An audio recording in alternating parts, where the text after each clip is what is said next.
Now, so with Rokash versus Val, we're gonna pretty much go into each state and then talk about who will win if it's like base form, talent, partial talent. You feel me? Etc. Etc. Full state. And we'll go from there. Now, essentially, what everyone talks about with the Rokash versus Val situation is just basically that the unrefined goal of Anu Anak prevented Val from making any moves. So basically, the gold from unrefined gold from Anu Anak specifically is not something that Rokash can manipulate. It's something that just goes around his body like an outer shell, like a hide, when he enters his state form. So now that's not really something that can be really used in battle. So when you think about that, if Val was to impale Rokash, yeah, that blood would oxidize, thus allowing that blood to pretty much go, pretty much disperse, pretty much making it useless. And Val himself, if all of that blood is connected to him, then he would have a problem if a ton of it gets corrupted. But we do see that dothaneel, you feel me?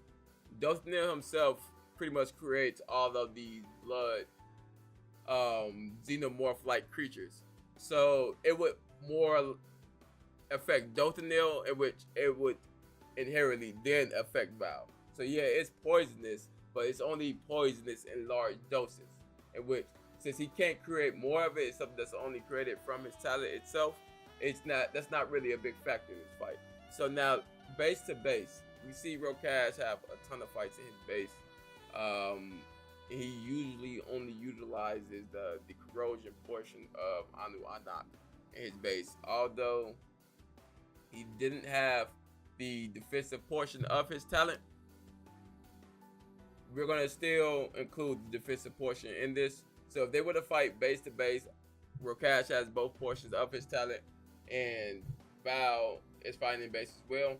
We see in base form, Val is able to inherently allow himself to be pulled into Tomas and cut Tomas, which is something that has its own gravitational pull, which goes to show not only Val's adaptability, but also Val's deductive capability as well. Rokash has more of an animalistic style in which he goes based off instinct. Yeah, he does strategize in regards to how he dissects his opponent, but not how he dissects the talent of his opponent. It's usually just as simple as dodge. So most of the attacks that Rokash pose in base form, where he's only using the corrosion portion of his talent, he is unable to actually. He's able to do range attacks and melee attacks with the corrosion. However, Val's speed would allow him to dodge out of the way, thus nullifying the ability itself. Because as long as you don't get hit with the Anu Anak, and you know you can't defend against it, then at that point you wouldn't really be able. That ability becomes useless because he has a similar Gaki and a similar outlook on fighting, where he typically he rather dodge an attack than counter or parry an attack. He only parries if necessary. So when he sees a flying slash coming at him from far away, he'll be able to dodge that attack even in base form. So given that before he released most of his talent or a piece of his talent against Leo, he was fighting the strongest at the time. He was fighting Rokash at the time as well. So he would still be able to outclass Rokash just due to the opponents we see him face in his base form.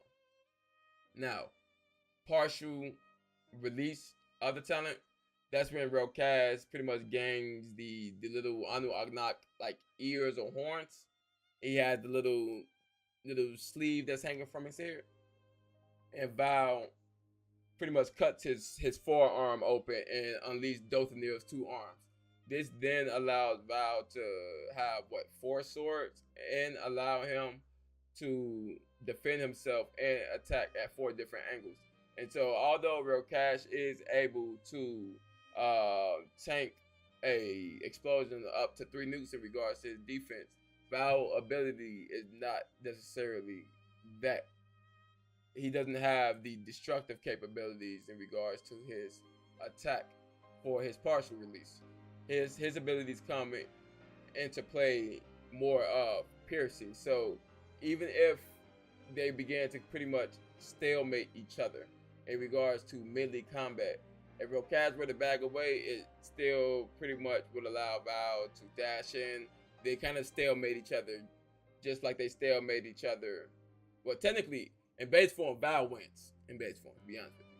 But in partial release form, they stalemate each other just because of the amp and strength that Rokash got, and that all Vaal gets is an extra pair of arms. Now, in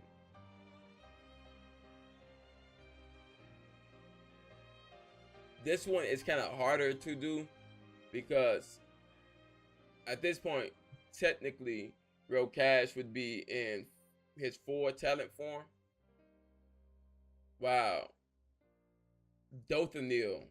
Well, let me go back. Let me go back because now, even in partial release, because if you think about the partial release as for Vaal, as Dothaneel himself being revealed completely instead of just the 4 arms, because base Vaal would technically be Dothaneel with just his hands, and then partial release would be Dothaneel coming out to play himself, meaning that Vaal has a larger range of attack, and then he's able to, although Dothaneel at that point will get cut down to an atomic level, the chi will still get absorbed, meaning the scale of Vaal's attack will be a lot larger, which will go to show that Rokash would lose in partial state as well. Because at that point, he doesn't have the unrefined gold associated with his person, on his person like a hide.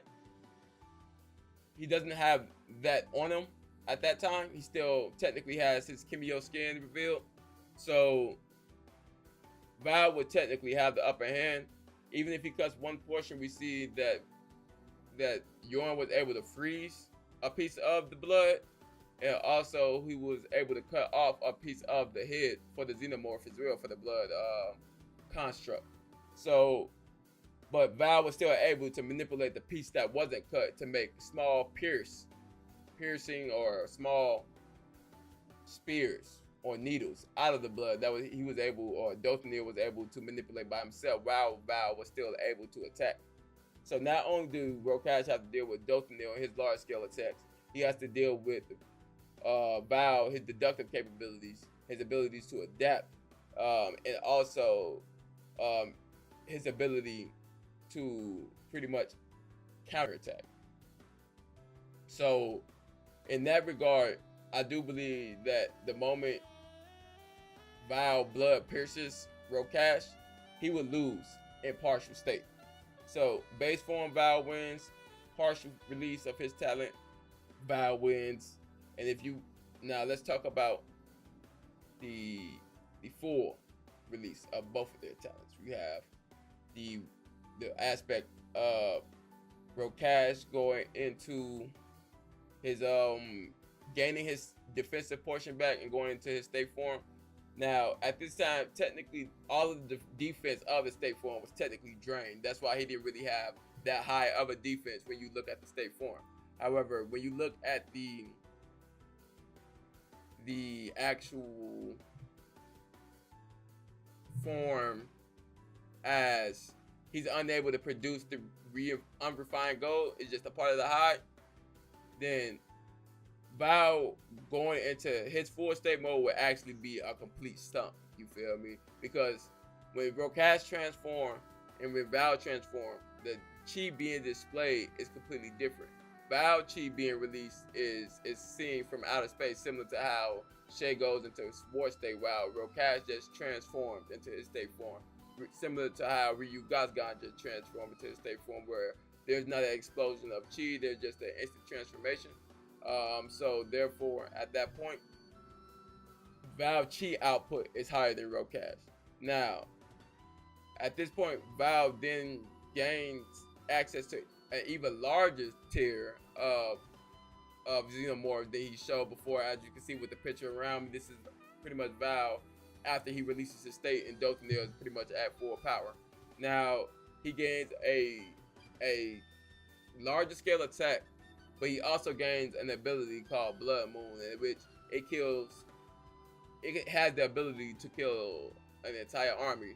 In which, if this is a battle of this aptitude, I don't think Rokash would be able to get out of the range of Blood Moon, because even Shay at the time wasn't able to get out of the range. So unless you have an extra life, you wouldn't really be able to do too much. You can go with the aspect that if all of those spears pierce Rokash, they would be able to poison Vaal. However, at that point, even though Vaal is poison or Dothaneel is poison indirectly, and that will make Vaal poison, technically Vaal will heal before Dothaneel will heal, because you see with Anton, they said that Kong is still hurt, and you see Kong is still hurt when he does the B shift 75%. Kong is still poisoned, but Anton is able to fight, and he doesn't show any signs of being poisoned. So they was able to cure poison, but it's hard to cure poison chi. So even if he were to affect Dothaneel and inadvertently affect Vaal through Blood Moon or through all this blood piercing Rokash, Rokash would still be unalive before Vaal would be unalive. It's a ton of blood hitting him, but the mass is not big enough for Vaal to actually be unalive. So this would cause Vaal to be poisoned, which would then weaken his army and lower the chance of him being able to revive Thanatos, or even if he is able to go the extra mile and, let's say, hit a lucky hit. Not only does the automatic defense for Anu Ankh is not an atomics skill, meaning it doesn't cut at that top level, it's just a regular blast attack, so it could technically eviscerate the xenomorph's head or a piece of them. However, the aspect of everywhere being his coffin and him having that automatic defense, that actually is more of a hindrance, because now he has to focus on his chi being absorbed from them blasts and being used against them, and he has to focus on rebuilding those blasts for his defense as well. So the automatic defense kind of worked against Rokash in this situation as well. So given, let's say he can unalive Vaal, he can use blood sacrifice, where he pretty much can use all of his blood in this moon that he in himself, that he pretty much saved over the centuries to gain another life. However, when you think about the Yorn fight, Yorn had to expel unquantifiable amount of chi to be able to actually force Vaal to use all of the blood, just going to show that there is a chance that there's a limit to how much it can absorb before he can be unalive still. So if the damage threshold surpassed the amount of blood that he had, then he could technically be unalive. But if it's under the amount of blood that he has, then technically he can still be able to fight, because with him being drained from this ability of Yorn's, the Michigan Nail Hammer, then at that point, then Vaal was alive but wasn't able to fight. But Rokash hasn't displayed anything to be able to be on this tier of power, even if he were to combine all of his abilities together. But the way that Dothaneel is utilized, how versatile it is, how large scale the attacks are, yeah, he can shoot a bunch of random corrosion blasts. However, all of that chi will get absorbed and then essentially be used against Rokash. So Rokash essentially has no chance in beating Vaal. If they're in base, Dothaneel extra arm gives him the advantage. The manipulation of blood still gives him the advantage. Partial reliefs, which means Dothaneel's out all the way, and Rokash only has the little jackal ears and the little tassels. Dothaneel is still able to absorb all of Rokash's chi attacks, so all of Rokash's chi is basically being used against him, and he loses the ability to manipulate that chi once Dothaneel gets a hold of it. If they go into full release, then Vaal gets the ability to pretty much come back to life and he gets even larger scale abilities. He's able to attack simultaneously. I forgot to mention that in the partial release. He's able to attack differently without dothaneel attached as well. So you're pretty much fighting the 2v1 with people who's stronger than you. Then you have the full release state where he has Blood Moon. That's pretty much an automatic GG for any army that he comes across. And if it's a focus target, then at that point, since Rokash doesn't necessarily have the proper defense to withstand piercing attacks, as you can see, that's pretty much how he was unalived. Muramasa, enhanced by an illios flame thrust attack, was able to bypass his defensive thruster. So a focused attack from a mass of blood will be able to pierce Rokash. A thrust attack from Vaal's dothaneel freeform sword will be able to thrust him. And whatever damage that Rokash get, he doesn't have a healing factor, but Vaal's blood also corrodes him. So there's not really much of a chance for Rokash to be able to beat Vaal. But what do you guys think? Is Rokash, does he have a chance even with his unrefined goal, or was that just Vaal's way of saying that he needs to be at 100% and he doesn't have time for any more setbacks? He needs his master to be alive. But anyway, that's all I got for this video. Let me know what you guys think. It's been your boy Wolf Nara. Like, comment, subscribe, do the YouTube thingy. I'm out. You know we like foreign shit, call it Cabo Cartier. From Korea to Japan, look like baller body, yeah. Know I'm feeling like the man when it's cushy in the air. Know I'm kissing on her neck, now her tushy in the air. You know niggas talking shit, but we fried and we don't care. You know I am so unique, you can't clone me, I'm too rare. My aesthetic be too sleek, gentleman, I'm debonair.